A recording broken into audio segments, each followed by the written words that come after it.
My children, generations of the living, in the line of Cosmos, nursed this ancient hearth.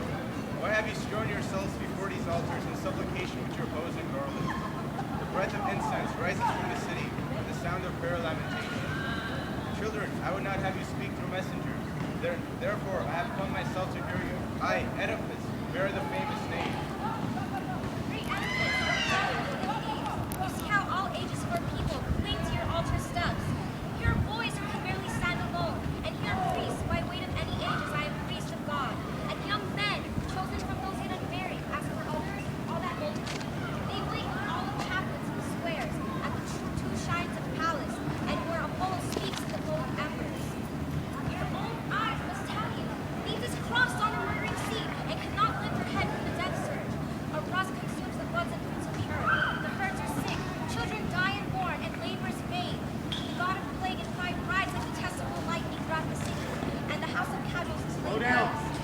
All empty and all dark. Death alone backs up the walls of the leaves. They have begun to make human aware, as the man searched in our moral ways, and wisest in the ways of God. You save us from the Sphinx, and the woodsy singer, and this tribute we paid for so long.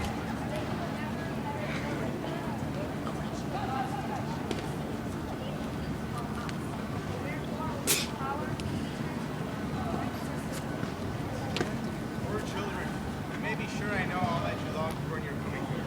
I know that you are deathly sick, and yet, sick as you are, not one is as sick as I. Each of you suffers in himself alone. His anguish, not another. My spirit groans for the city, for myself, for you. I was not sleeping, nor not waking. No, I have been in tears for a long while. My restless thought walks any way. In all my search, I found one remedy, and I have adopted it. I have sent Creon, son of Minucius, brother of the queen, to Delphi, Apollo's place of revelation, to learn there, if he can, what act or pleasure of mine may save this city. It is a timely promise at this instant. Tell me Creon is here. O Lord Apollo, may his news be fair, as his face is fading. The news I gather. He's proud with babe, the chapel is thick with berries. We shall soon know. He is near enough to hear us now. O prince, brother, son of Pinoikius, what answer do you bring us from the gods?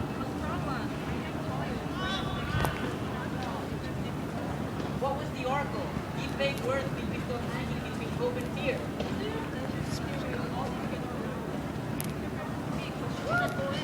Between all, it is for them I suffer more than for myself.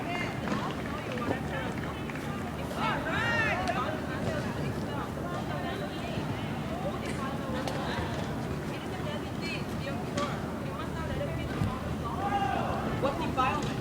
How shall we rid ourselves of it?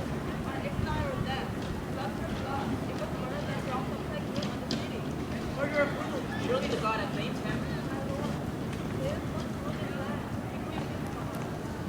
I know. I learned of him from others. I never saw him.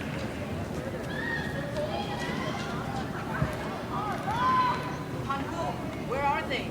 Where shall we find the clue after so many years?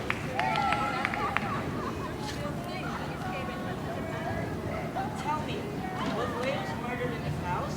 Or in the fields? Or in some foreign country?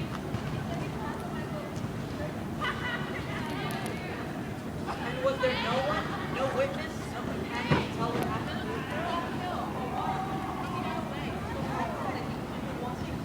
What was that one thing? One may be the key to everything if we resolve to use it.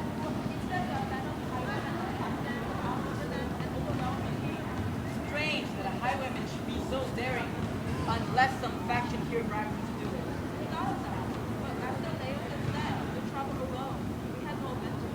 What troubles could prevent you from hunting down the killers?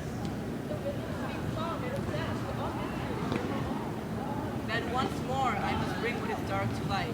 It is most fitting that Apollo shows that you do this compunction for the dead. You shall see how I stand by you as I should, avenging this country, and the good and God as well.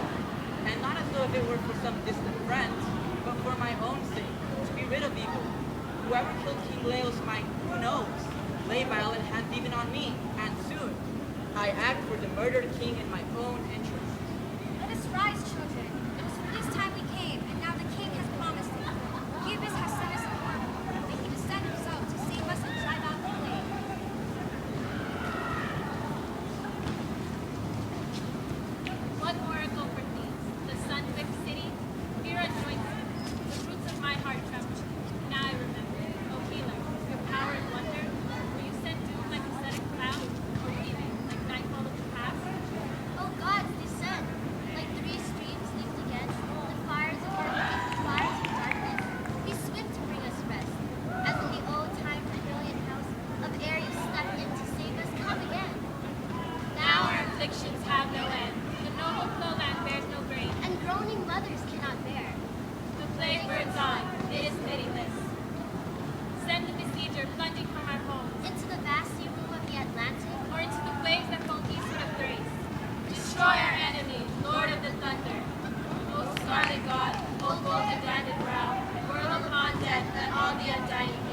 torches. Come enjoy.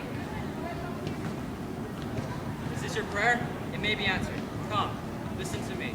Act as the crisis demands, and you shall have relief from all these evils. I solemnly forbid the people of this country, where power and throne are mine, ever to receive that man or speak to him, no matter who he is, or let him join in sacrifice, lustration, or in prayer. I decree that he be driven from every house, being as he is, corruption itself to us. The Delphic voice of Apollo has pronounced this revelation. Thus I associate myself with the oracle, and take the side of the oracle. As for the criminal, I pray to God, whether it be a lurking thief or one of a number, I pray that that man's life be consumed in evil and wretchedness. As for me, this curse applies no less. It should turn out that the culprit is my guest here, sharing my birth. You have heard the penalty. For you, for loyal Thebans, and for all who find my actions right, I pray the favor of justice and all the immortal. Since I am under oath, my lord, I swear I did not commit the murder, and I cannot name the murderer. The other matter that What was that? I am interested in all of it. the king was said to have been killed by highwaymen. I know, but they have no witnesses. But if the killer can feel a particle of dread, the curse will bring him away. No, the man who dared that act will fear no curse. There is one man who may detect the criminal. This is Tiresias. This is the holy prophet, alone of all men. Tiresias, seer, student of mysteries, of all that's taught and all that no man tells, secrets of heaven and secrets of the earth. Blind though you are, you know the city lies sick with plague. And from this plague, my lord, you find that you alone can guard and save us. How dreadful knowledge of truth can be. When there's no help in truth, I knew this well, but did not act on it. Else, I should not have come. What is troubling you? Why are your eyes so cold? Let me go home. Bear your own fate. I'll bear mine. It is better so. Trust what I say. What you say is ungracious and unhelpful to your native country. Do not refuse to speak. No, I will never tell you what I know. You will betray us all and wreck the state? You yourself are the pollution of this country. I did not understand. Say it again. I say that you are the murderer whom you seek. Say what you will. Whatever you say is worth. I say you live in hideous shame with those most dear to you. You cannot see the evil.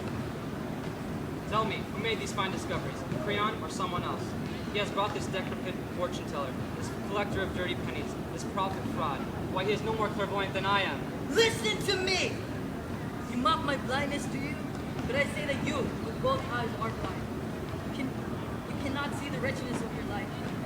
But I have told that you talk nonsense, that you come here to make a fool of yourself and of me. Fool?